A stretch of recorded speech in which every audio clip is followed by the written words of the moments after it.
ظاہر ہے کہ جس طرح مرتب اور جلسے اس طرح آج کل ہوتے ہیں، دور رسالت مآب میں اس طرح کا تو رواج تھا ہی نہیں۔ اب جتنے بھی مسالک اور مذاہب کے اندر ہوتے ہیں، پروگرام ہیں، جلسے ہیں، تقریبات ہیں، جلوس ہیں، تو اس طرح کا سٹائل اس دور میں تو یقیناً تھا نہیں۔ مرور زمانہ کے ساتھ جو یہ چیزیں آ گئی، لیکن روح اگر وہی ہے تو اختلاف نہیں ہے۔ باقی اس عنوان سے بیٹھے ہوں، بات کی ہو، تو یہ صحیح احادیث سے ثابت ہے۔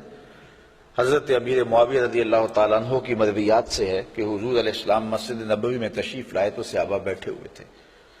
تو بیٹھ کر کے وہ ان کا باہمی کسی عنوان سے گفتگو کا، جلسے کا سٹائل تھا، بلکہ حدیث کے لفظ ہیں کہ حضور آئے تو فرمایا ما اجلسکم،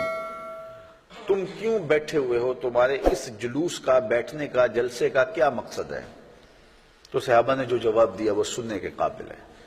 انہوں نے کہا جلسنا نذکر اللہ و نحمدہ علی ما ہدانا للاسلام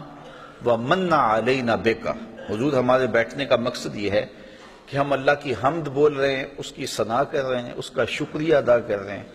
اس بات پر کہ اس نے ہمیں ہدایت اسلام دی اور آپ کی صورت میں ہمارے اوپر کرم فرمایا، وَمَنَّ عَلَيْنَا بِكَ، آپ کی صورت میں ہمارے اوپر کرم کیا۔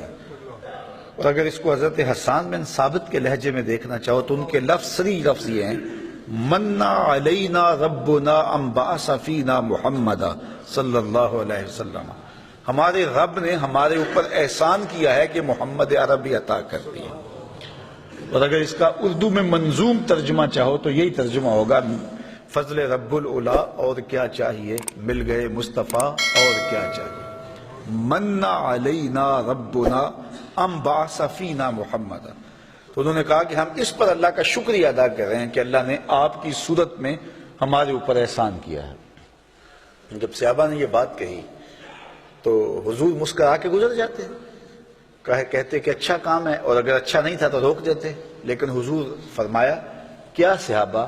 تم اس بات پہ قسم اٹھا سکتے ہو کہ اسی لیے بیٹھے ہو؟ تو صحابہ کو حیرت تو ہوئی ہوگی کہ اس بات پر قسم لینے کا کیا مقصد ہے، لیکن حضور نے کہا تو انہوں نے برجستہ عرض کی حضور ہم اللہ کی قسم اٹھا کے کہتے ہیں اسی لیے بیٹھے ہو۔ حضور نے باقاعدہ حدیث میں آتا ہے، مسلم کی روایت ہے، سنن نسائی میں ہے، باقی کتب حدیث میں ہے، حضور علیہ السلام نے ان سے قسم مانگی مجھے قسم دو کہ تم اسی لیے بیٹھے ہوئے ہو، تو صحابہ نے عرض کی حضور ہم اللہ کی قسم اٹھا کے کہتے ہیں ہم اسی لیے بیٹھے ہیں۔ تو حضور نے قسم مانگی ان سے، اور انہوں نے سب نے باقاعدہ قسم دی ہم اللہ کی قسم اٹھاتے ہیں، ہم اسی لیے بیٹھے ہیں کہ آپ کی صورت میں اللہ نے جو ہمارے اوپر انعام کیا ہے اس پر اللہ کا شکر ادا کر رہے ہیں۔ تو جب صحابہ سے باقاعدہ حضور نے قسم لے لی اور انہوں نے قسم دے دی تو حضور علیہ السلام نے فرمایا صحابہ میں تم سے جو قسم لی ہے وہ کسی تہمت کی بنیاد پر نہیں لی، کوئی شک نہیں تھا تمہارے قول کی صداقت پر کہ میں نے قسم سے تصدیق چاہی ہو، بلکہ ماجرا کچھ اور تھا، اور وہ کیا تھا کہ میں حجرے میں تھا، اتانی جبریل علیہ السلام، میرے پاس حضرت جبریل امین آئے، تم باہر بیٹھ کے مجلس کر رہے تھے اور میں حجرے میں بیٹھا ہوا تھا، اتانی جبریل علیہ السلام، اور میرے پاس جبریل امین آئے، فاخبرنی ان اللہ یباہی بکم الملائکہ، مجھے جبریل نے آ کے خبر دی اے صحابہ تمہارے اس عمل پر اللہ فرشتوں میں فخر کر رہا ہے، تمہارے اس عمل پر، فاخبرنی ان اللہ یباہی بکم الملائکہ، تمہارے اس عمل پر اللہ فرشتوں میں ناز کر رہا ہے، فرشتوں میں فخر کر رہا ہے کہ میں نے ان کو ایک نعمت دی تھی، کتنے قدردان ہیں کہ اب بھی بیٹھ کے اس کا شکریہ ادا کر رہے ہیں۔ اللہ اکبر۔ تو مجھے بتائیے آج اگر میں اور آپ بیٹھ جائیں اور جمع ہو جائیں، چلو بیٹھنے کی جگہ پر چراغاں بھی کر لیں، نیچے اچھی چٹائیاں بھی بچھا لیں، اب اتنی آوازیں نہیں ہیں کہ زور سے بول کر آخری شخص تک آواز پہنچائی جائے، چلو سہولت کے لیے لاؤڈ سپیکر بھی لگا لیں، کوئی دور و نزدیک سے لوگ آئے ہیں ان کے لیے کوئی کھانے کا، شیرینی کا انتظام بھی کر لیں، تو اس میں کیا قباحت ہوگی؟